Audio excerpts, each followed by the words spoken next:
An ancient carving of a pagan god. Perhaps a fertility idol. It's thousands of years old.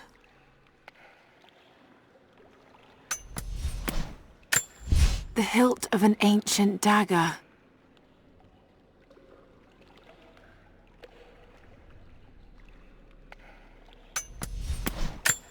A thin, fluted flint arrowhead, snapped in two. The base is familiar.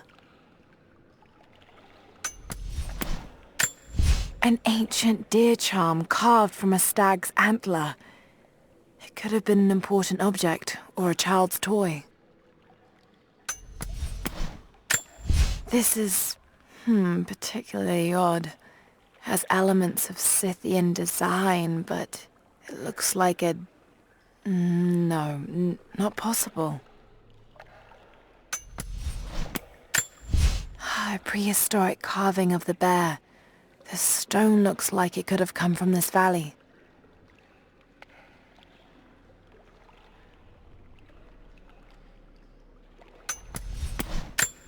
A gold sword hilt inlaid with jewels. This belonged to a Byzantine noble.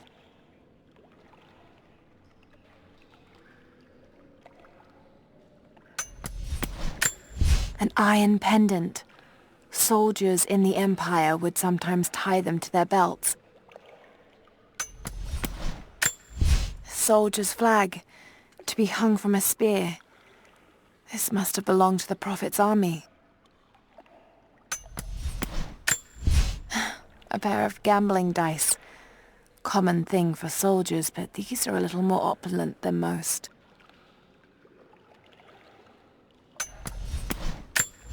A gold belt buckle. Decorative but strong and functional. It appears to be part of a military uniform. The standard of the Prophet's army. This would have been mounted above a flag and carried by a standard bearer.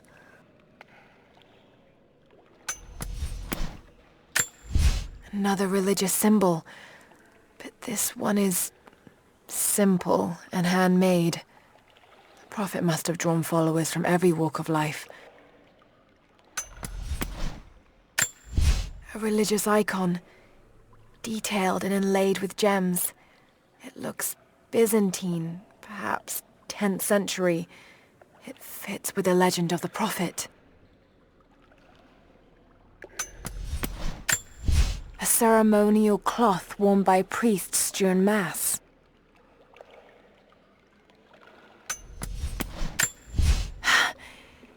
It's a reliquary box. Something used to protect and hold relics of the saints. Anything from teeth to fingers to the entire head, this claims to be a relic of the Prophet. A papal bull, the lead seal marking the authenticity of a document. This must have been attached to something of great import, like a writ of excommunication. A Byzantine brooch. The enamel work is beautiful.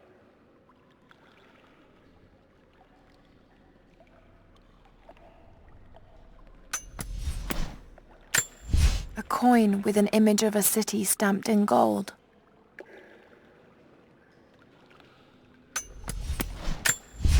A golden necklace of incredible detail.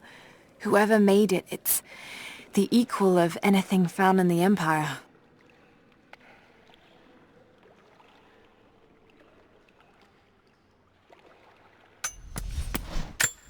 An ivory jar.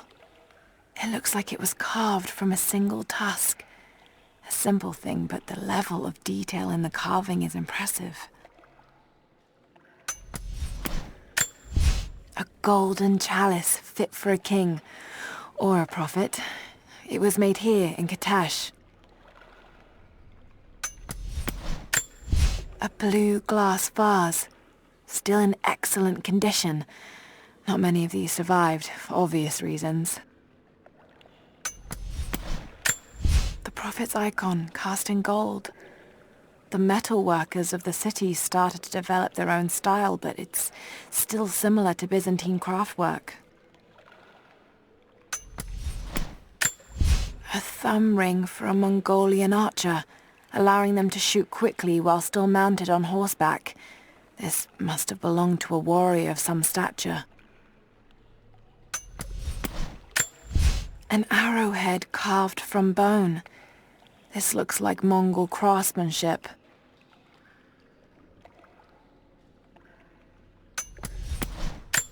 There's a piece of flint in the pouch. It's a striker to start a fire. Each Mongol soldier had to be self-sufficient. A Mongolian tug. A banner of sorts to be affixed to a spear. This one looks like it's seen some violence. These are spurs from Mongol horsemen. They're far more decorative and lavish than I'd expect. But they're still well used. Whoever owned them was wealthy, but they rode with the army. A paisa, a sort of passport. Whoever held this spoke with the authority of the Mongol Empire.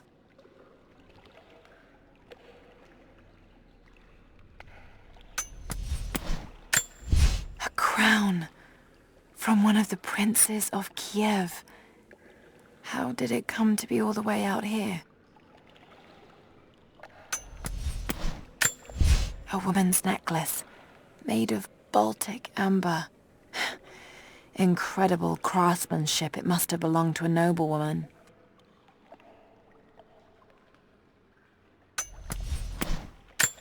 A vase, made of silver.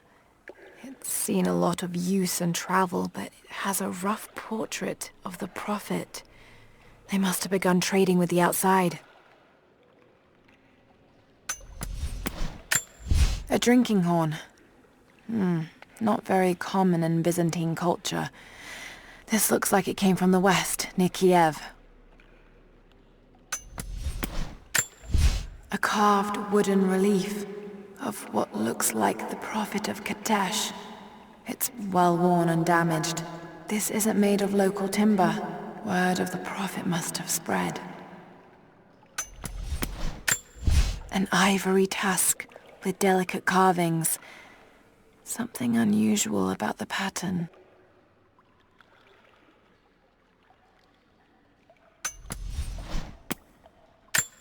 A scroll case inlaid with ivory and gems.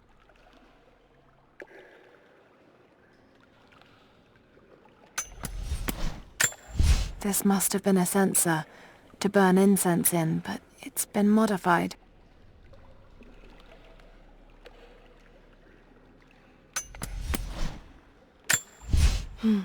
This vase must have been beautiful once, but someone's poked a few new holes in it and filled it with dirt.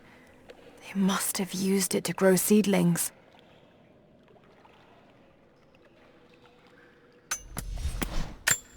A basket made of silver.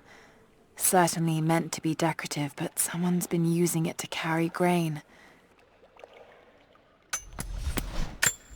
An old ring, tied to a leather thong to create a loop. They had no need of jewelry.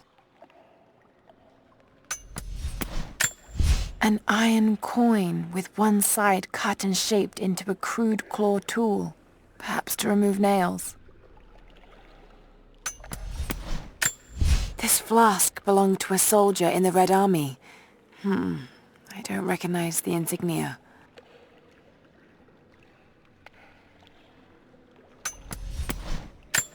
The Hero of the Soviet Union Medal. It's the highest honor given for acts of heroism. Perhaps one of the Gulag officers? Order of the Red Banner Medal. Another high honor. But this medal has been deliberately defaced. Maybe the owner was disgraced. A silver cigarette case. Looks like it's been through a war, which is likely.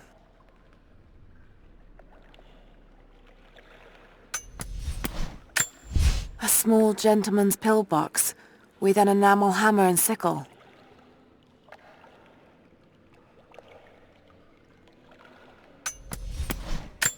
Soviet military dog tags, standard issue. The name is Yuri Ravdonikas. A small, intricate clockwork toy, made of bits of scrap metal and other detritus, all from the Gulag. Must have taken a long time to gather the parts.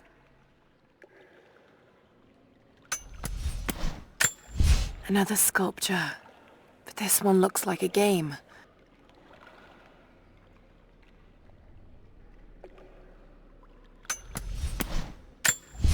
A family photograph. Russian, late 1950s. Perhaps one of them was imprisoned here.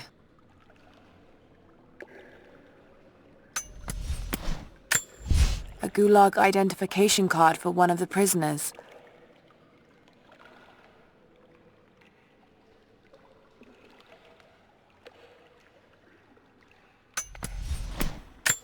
A trigger mechanism for a bomb.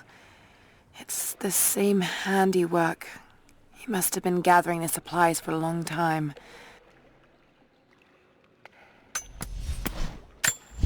A rifle shell, but there's something unusual about this one.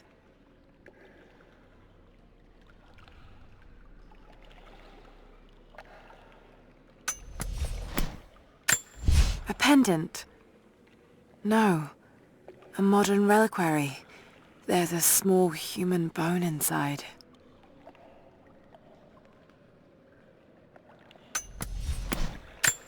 Someone's rosary. These beads have been worn away, almost to nothing.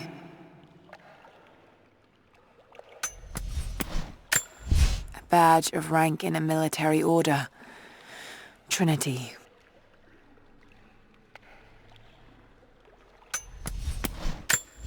It's a stamp to seal official Trinity letters. Not many people still use these.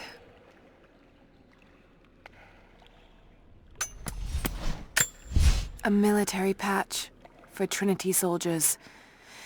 Aside from the design, there's no identifying tags. They keep themselves hidden, even from their own foot soldiers.